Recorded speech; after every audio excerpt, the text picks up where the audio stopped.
E aí, meus amigos, que a graça e a paz do Criador esteja aí no coração de vocês todos por aí. Tudo tranquilo com vocês? Família, tá tudo bem?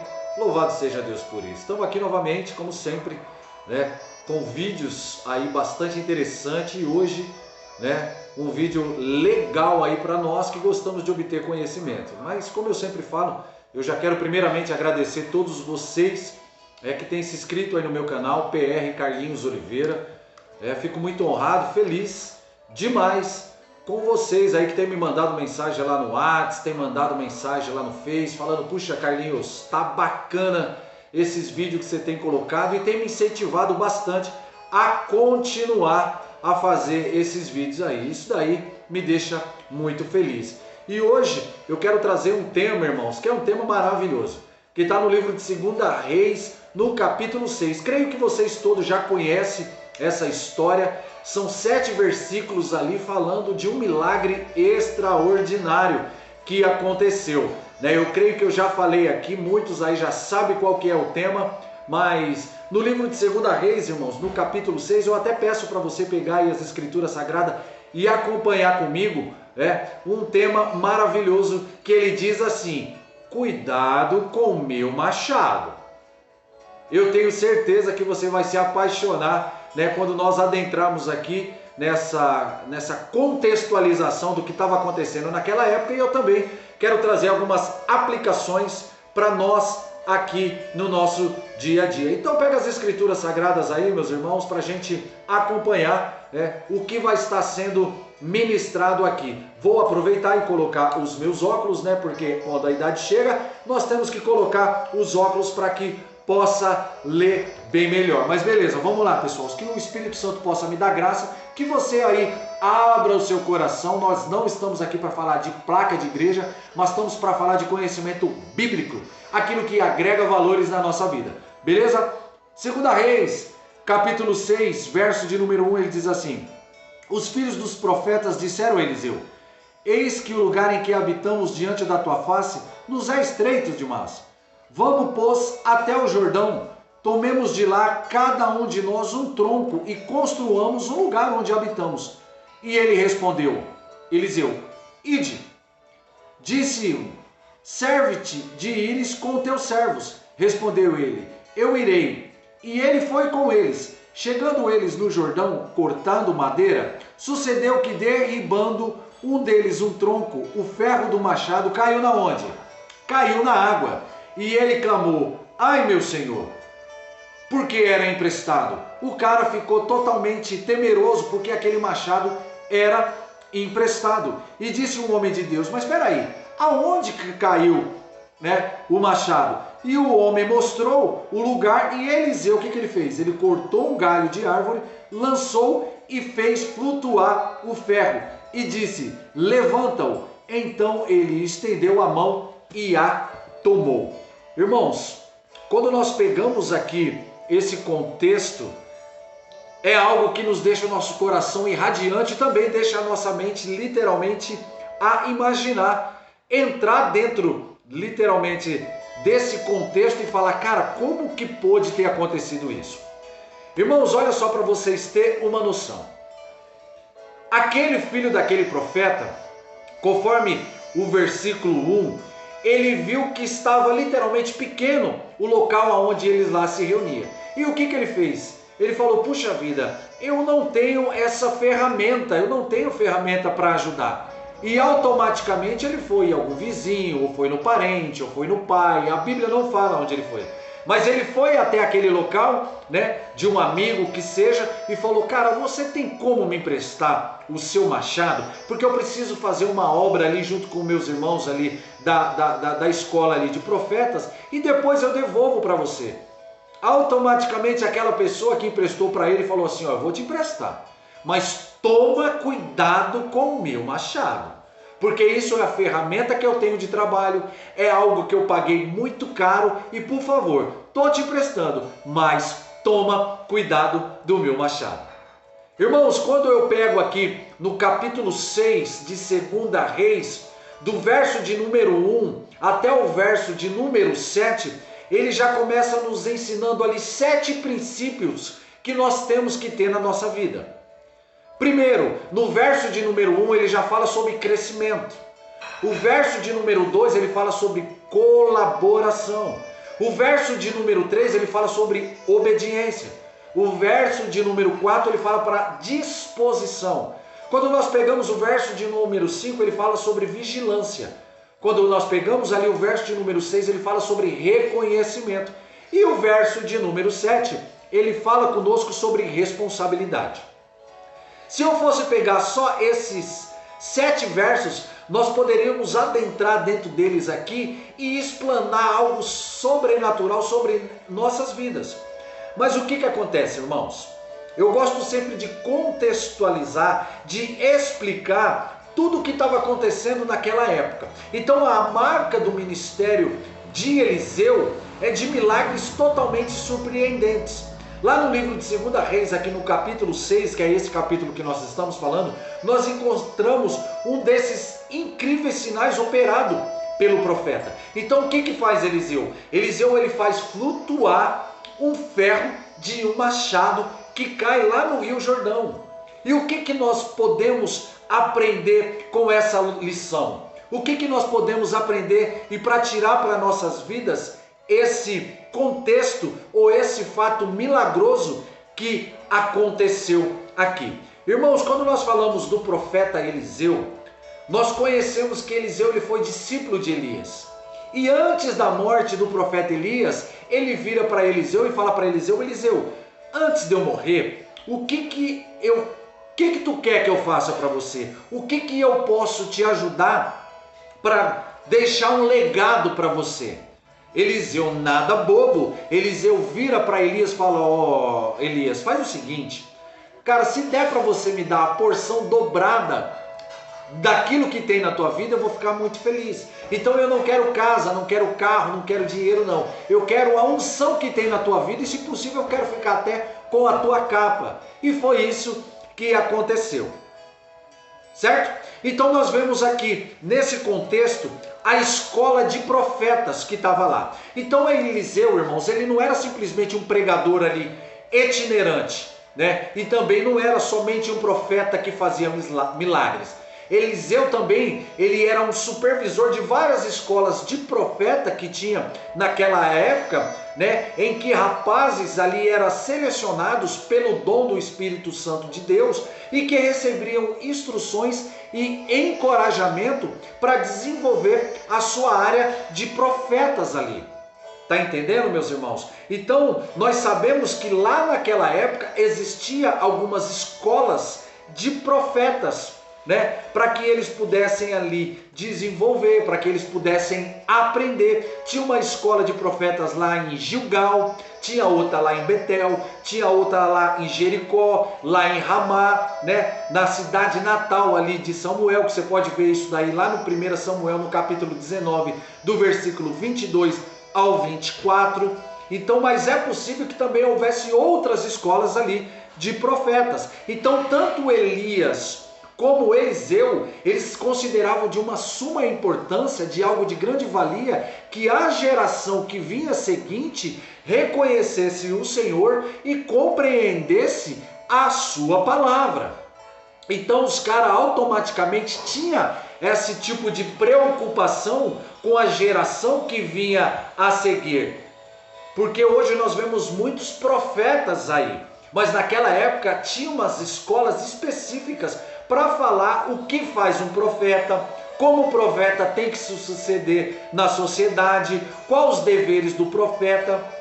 Tá entendendo, irmãos? Então eu vou contextualizar aqui para vocês, meus queridos, para a gente entender legal como que estava funcionando lá. Então o contexto de que quando Elias faz flutuar o ferro ali do machado, esse relato, irmãos, ele dá totalmente continuidade da história, lá no livro de 2 Reis, no capítulo 4, no versículo 44, certo? Depois você faz que nem os bereanos de Atos 17, tudo que eu estou falando, você anota e vai pesquisar para ver se tem veracidade o que eu estou dizendo para vocês. Então Deus havia abençoado literalmente a escola lá de Jericó, né? E era preciso aumentar o que? As suas acomodações. Então os discípulos ali que estavam estudando lá no livro de 2 Reis, no capítulo 6, lá na escola de profetas, né? Eles estavam vendo que precisava aumentar ali, porque estava crescendo de um número muito grande ali, estavam ficando totalmente pequenas as acomodações, certo? Então nós vemos que os discípulos estudavam junto quando os profetas lá os visitavam, pois eles encontravam com ele e se assentava diante para ouvi-lo a ensinar, lá no verso de número 1. E também comia-se junto, lá no capítulo 4, no versículo 38 ao 44, o que acontece? Os caras viviam na própria casa, então eles moravam na sua residência, iam até a escola de profetas, né? Que você pegar do capítulo 4, do 1 ao 7, eles viviam na sua própria casa, só que eles estavam, dependendo da localidade, era muito longe para estar chegando até lá. Então automaticamente alguns discípulos lá falaram, puxa vida, nós precisamos aqui fazer acomodações para que nós possamos aqui estar vivendo aqui neste local e acomodando os outros irmãos que vão estar estudando aqui conosco. Isso daí foi algo bastante interessante. Então o crescimento, irmão, ele traz consigo algumas responsabilidades.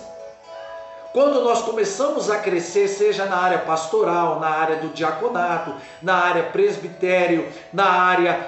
há umas responsabilidades que nós temos que trazer para as nossas vidas aqui também. Então um bom sinal é quando Deus levanta uma nova geração ali de servos e servas, né, de Deus, como ministro dos mais antigos, né, que tinha naquela época. Os caras se dedicavam todo o seu tempo para ensinar.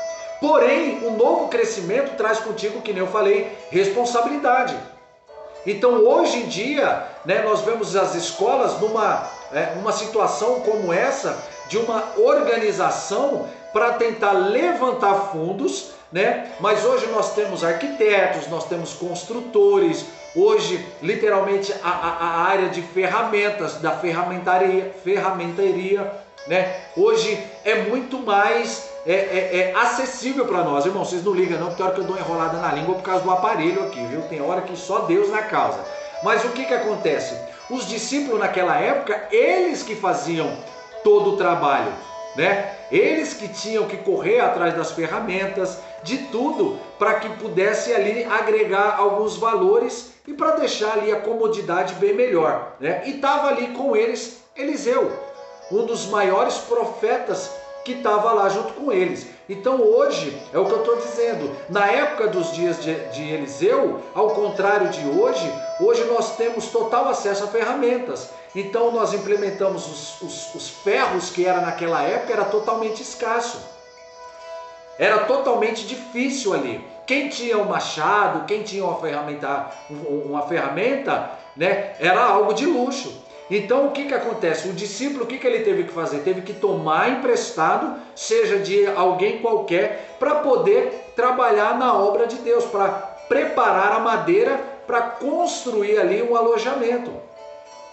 Então olha só para você ver, tanto é que Moisés deu uma lei especial referente às consequências ali caso do ferro e do machado saltasse do cabo. Você pode ver isso daí lá em Deuteronômio capítulo 19, versículo 4 e 5.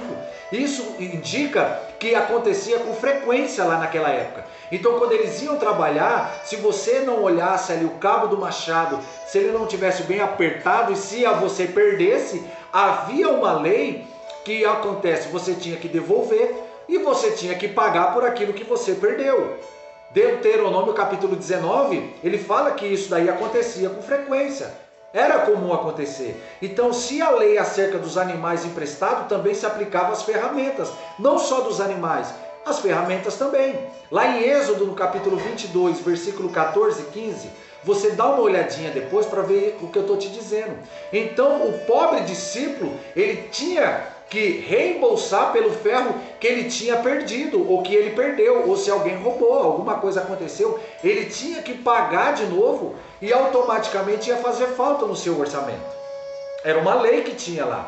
Então, sem o ferro, o discípulo não teria como trabalhar, que provocaria um aumento de carga no trabalho das outras pessoas que estavam lá. Levando tudo isso em consideração, aquele ferro, daquele machado, o que ele fez? Ele afundou.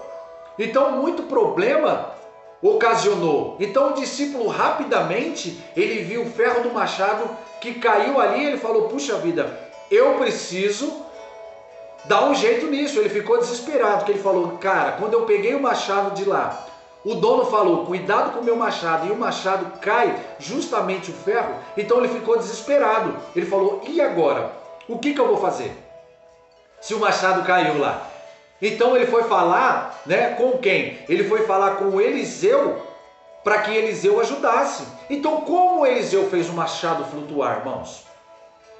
É algo impressionante, é algo que quem não crê e não conhece as escrituras vai falar, cara, é coisa de louco. Então o Rio Jordão, irmão, a gente sabe que não é um rio muito limpo, ou não era um rio limpo lá naquela época. Se você pegar no livro mesmo de 2 Reis, no capítulo 5, do versículo 12, nós falamos sobre Naamã. Eu tenho até um vídeo falando aí sobre a cura de Naamã. Era um rio literalmente sujo. Então seria muito difícil alguém achar um machado que caiu lá no fundo daquele rio.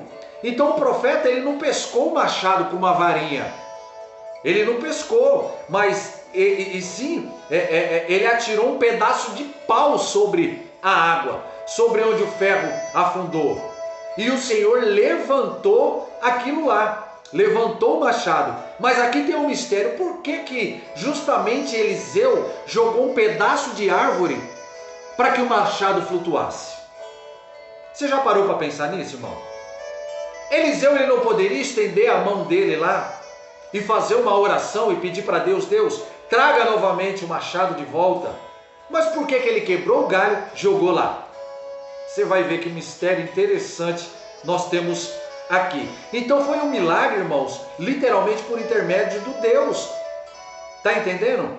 Então esse relato bíblico, quando Eliseu faz flutuar o ferro do machado, nos oferece algumas lições e aplicações para nossas vidas aqui, que é o que eu quero estar trazendo aqui para os nossos corações. Aqui eu quero fazer uma observação, queridos. Presta atenção. Qual o significado do profeta que eu falei para você cortar o galho de uma árvore e para fazer o machado flutuar? Você já parou para pensar nisso? Foi como eu falei, ele é profeta. Ele poderia ali ter falado, levanta, feito uma oração e aquele machado pulasse de lá como se fosse um peixe. Mas por que ele teve que arrancar um pedaço do galho de uma árvore e jogar lá? O que ele queria mostrar com isso? Eu creio que você já viu várias e várias pregações falando sobre isso daí. Agora entenda comigo o que eu vou te dizer. O machado caiu na água, correto? O que eu entendo isso daí, irmão? Isso daí é uma figura do homem, que ele é como ferro pesado, irmão. Por quê? Por causa do nosso pecado.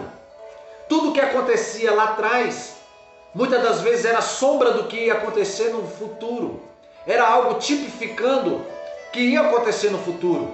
Então aquela figura daquele machado pesado que caiu na água, ali representa literalmente o homem. O homem que é pesado pelo seu pecado. E o homem, conforme o seu pecado, ele afunda na morte. Não só na morte física, mas na morte espiritual. E isso também pode significar também o batismo, que nós vamos seguir aqui. Então olha só para você ver que interessante. Eliseu joga o galho na água ali e o machado boia. Do mesmo tempo, da mesma forma, irmão, que um homem que é pesado, através de um galho de madeira, que consegue fazer ele flutuar. Então olha só para você ver interessante.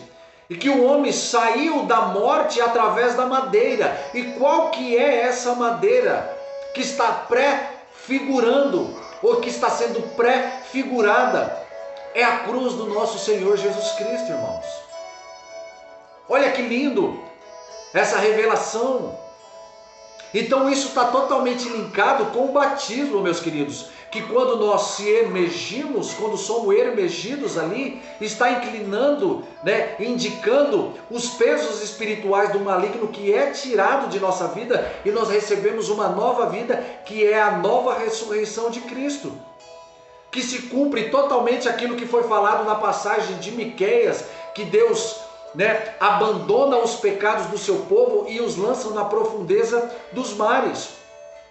Porque o homem é como aquele pesado pecado, como aquele machado que caiu ali na água. E quando ele recebe o perdão dos pecados, ele abandona literalmente os pecados que ele vivia e se torna de algo leve, de modo que ele vai flutuar até Deus. Interessantíssimo essa tipificação, essa revelação, essa analogia que nós fazemos ali com aquele ferro pesado que caiu. E ele volta literalmente para o seu machado, para aquele cabo, mas através daquele galho. Então o homem foi precipitado nas profundezas da morte por causa do que, meus irmãos? Por causa da desobediência. Então, por meio de uma outra árvore, ou daquela madeira que é a cruz de Cristo, o homem ele é lavado, e assim aquele ferro que mergulhou e saiu e foi lavado, assim também o homem sai da morte, lavado, e ele é levado literalmente a Deus. Então tudo isso para quê, meus irmãos? Tudo isso para construir uma casa de habitação, que é justamente a casa que os profetas estavam fazendo. Os profetas estavam ali literalmente fazendo uma casa, que era uma casa de habitação, para que eles dessem continuidade. Então automaticamente é justamente a figura da igreja que servirá de habitação por meio da cruz. Então aquele machado, aquele ferro que caiu lá, e Eliseu teve que jogar aquele galho literalmente ele representa a árvore que é Cristo. Ele representa literalmente a cruz de Cristo, que Cristo literalmente ele é a árvore da vida e nós somos os ramos, nós somos os galhos, o galho que dá vida. Então automaticamente isso daqui estava tipificando o que ia acontecer no tempo futuro lá atrás. Então isso é algo maravilhoso, irmãos. E eu quero trazer aqui 6 aplicações para que nós possamos entender o que está sendo falado. Então, irmãos, a primeira coisa que eu vejo aqui no verso de número 1 é o crescimento que traz novas responsabilidades. Irmão, todo crescimento, seja na área profissional, na área ministerial, seja na área educacional, ele nos traz responsabilidades. Quando nós casamos, nós temos novas responsabilidades. Quando nós namoramos, nós temos novas responsabilidades. Quando nós entregamos a nossa vida a Jesus, nós temos novas responsabilidades. Então, literalmente, quando eu vejo aqui no livro de 2 Reis, no capítulo 6, versículo 1, ele diz: e disseram os filhos dos profetas: eis que o lugar em que habitamos diante das tuas faces, nos estreitamos, está estreito demais. Então a primeira lição desse texto se refere às responsabilidades que o crescimento traz. Todos queremos crescimentos, mas será que todos estão preparados para crescer? Essa é a questão. Todos querem crescimento, mas será que nós estamos preparados para quando esse crescimento vem em nossa vida? Será que queremos avançar, alcançar um nível maior? Então, para alcançar um nível maior, nós devemos pensar nos compromissos, nas obrigações que nós teremos. Isso nada mais é do que um bom planejamento e nos lembra da palavra de Jesus, que está em Lucas, no capítulo 14, versículo 28, que ele diz: por qual de vós, querendo edificar uma torre, não se assenta primeiro a fazer conta dos gastos, para ver se tem condições de acabar. Então nós temos que ter responsabilidade por algumas coisas que nós almejamos e nós queremos. Então essa é, portanto, a primeira lição: que quer crescer, planeje o seu crescimento. Nós temos que planejar o nosso crescimento. A própria Escritura Sagrada nos fala isso daí. Eles quiseram ali, os profetas, montar algo, mas eles planejaram antes. Porque não tem como você fazer algo sem você planejar. Há um planejamento, você tem que planejar. Por isso que muitas das vezes as coisas não acontecem na nossa vida ou dá errado por falta de planejamento. Quando você vai construir uma casa, é necessário você fazer um planejamento. É toda uma estrutura. Então automaticamente o que eu vejo ali, nós temos que ter a primeira coisa que é falada: o crescimento ele traz novas responsabilidades. Segunda coisa que eu quero falar aqui para nós andarmos e ser rápido: nós devemos contar os nossos planos para as pessoas certas. Olha só o que eles disseram no capítulo 6, no verso 1 e 2. E disseram os filhos dos profetas a Eliseu: eis que o lugar em que habitamos diante da tua face está estreito. Vamos, pois, até o Jordão e tornamos lá, cada um de nós, uma viga, e façamos ali um lugar para habitar. E disse ele. Eliseu falou: vai. Então o plano partiu dos filhos do profeta, os discípulos de Eliseu, que contaram ele os seus desejos. O que Eliseu fez? Eliseu respondeu com uma palavra positiva, que falou: podem ir. Então imagina como eles devem ter ficado felizes com a aprovação do profeta, com a aprovação daquele que eles tinham ali como uma referência. Então o que acontece? Nós temos, irmãos, que colocar, literalmente, saber com quem nós contamos os nossos planos e os nossos projetos.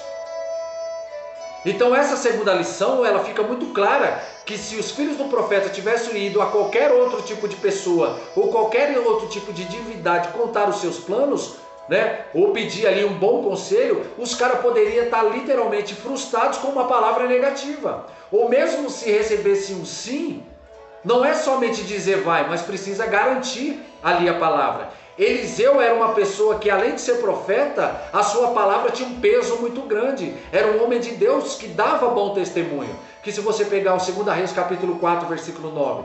Então nós temos que buscar a Deus pessoas para que nós possamos contar os nossos planos, os nossos projetos, pessoas preparadas. Pessoas que vão dar uma boa palavra, pessoas que vão nos direcionar a fazer a coisa certa. Porque quando você conta o seu sonho, o seu projeto para uma pessoa invejosa, para uma pessoa que não vai sonhar com você, automaticamente você vai se frustrar. E muitas das vezes aquela pessoa, você até tem um projeto legal, mas aquela pessoa frustra seu sonho.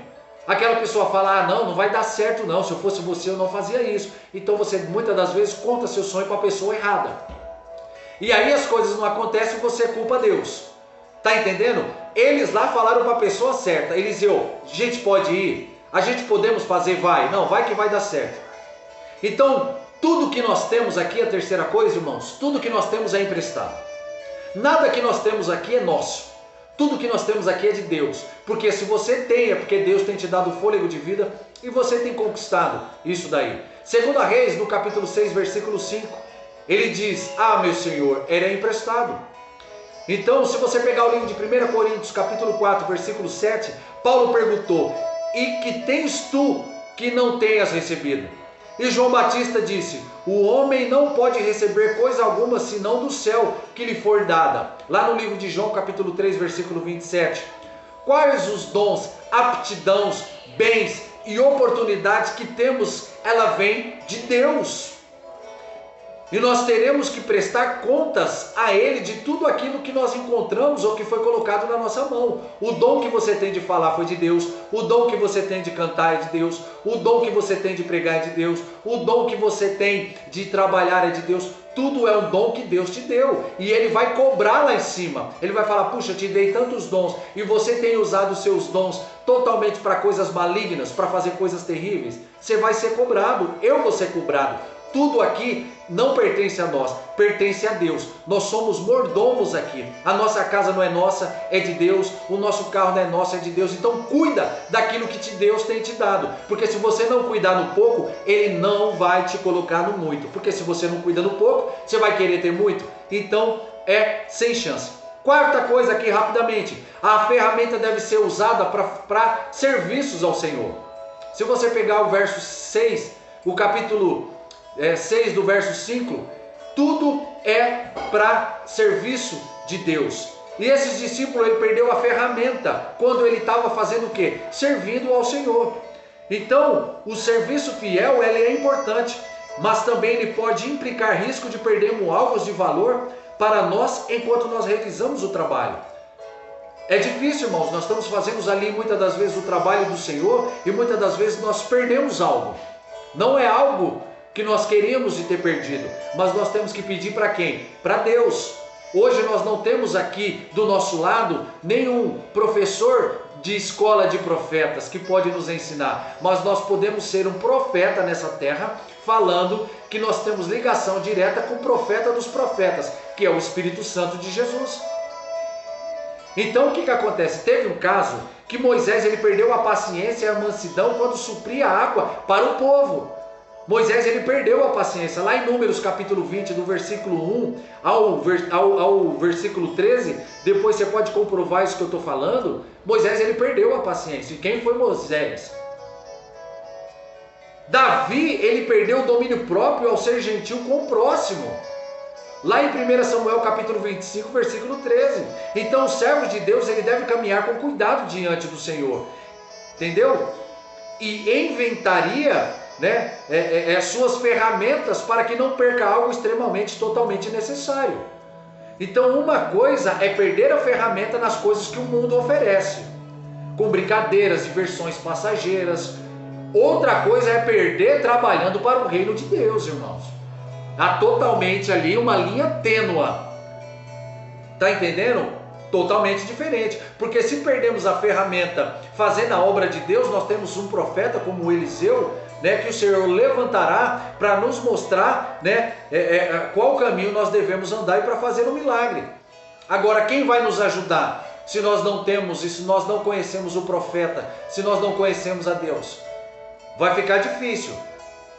Então essa lição, ela nos ensina que nós temos que usar a nossa ferramenta que Deus nos deu para a glória no nome dele. Agora muitas pessoas têm usado a ferramenta que Deus deu para a glória do maligno, com o dom de louvor, com vários irmãos e irmãs que se afastaram da fé e hoje estão aí adorando a Beelzebu, a Baphomet. Enfim, é só você pesquisar, você vai ver. Quinta e penúltima aqui. Precisamos ser humildes para reconhecer quando perdemos a ferramenta e aonde ela caiu. Esse jovem ele perdeu a ferramenta. O discípulo foi logo humilde para reconhecer que perdeu a ferramenta. E aí ele foi logo falar para quem? Para Eliseu, e falou: Eliseu, perdi, aconteceu um emprestado, peguei emprestado, isso daí vai me ocasionar algo muito difícil lá. Então o que acontece, irmãos? Isso mostra a preocupação que ele tinha com a ferramenta emprestada. Ele viu aonde caiu, ou seja, que ele não estava distraído. Ele não estava distraído, ele falou: ah não, deixei a ferramenta aqui, perdi, não sei onde estava. Não, ele estava atento para fazer as coisas de Deus. Ele perdeu, mas viu onde caiu. E quantas pessoas têm perdido de fazer a obra de Deus e está totalmente distraída e não sabe mais de nada? Está entendendo, irmãos? Então que essa palavra aqui, vou falar para o último aqui, é que Deus pode restituir essa ferramenta e colocar um novo trabalho nas suas mãos. Está entendendo, irmãos? Que essa palavra ela fique no seu coração, que você possa literalmente ver que Deus ele está conosco, né? Que eu sei que já está dando tempo aqui do meu vídeo aqui, porque eu acho que tem muita coisa armazenada aqui, mas que nós possamos entender, irmãos, que ele se preocupou, que o machado caiu e ele sabia onde estava. Ele não estava distraído. E que você não fique distraído, irmãos. O machado pode até cair, mas você sabe onde ele está, que você possa pegar de novo, colocar e continuar a fazer a obra de Deus. Beleza, meus irmãos? Então a última coisa, Deus pode restituir a ferramenta e nos colocar no novo trabalho dele, porque nós não estamos distraídos. Se você ficar distraído, o machado cai, perde tudo e as pessoas ainda vão cobrar para você e você não vai saber o que aconteceu. Beleza, meus irmãos? Então essa é a boa notícia, que o machado está na nossa mão, a ferramenta está na nossa mão, pode ter caído do cabo, mas Deus usou para nós colocarmos e ser um instrumento na mão dele. Então que a graça e a paz do Criador esteja no seu coração, que a doce consolação do Espírito Santo esteja na tua vida. Compartilhe esse vídeo, se inscreva no meu canal, evangelize, que isso é uma forma de compartilhar e evangelizar também. Beleza, meus irmãos? E pegue essa palavra, coloque ela no seu coração. Não estamos para falar de placa de igreja, mas estamos para falar de Cristo. Dessas 6 aplicações para nós colocarmos ali em nossas vidas. Beleza, meus irmãos? Tamo junto, uma semana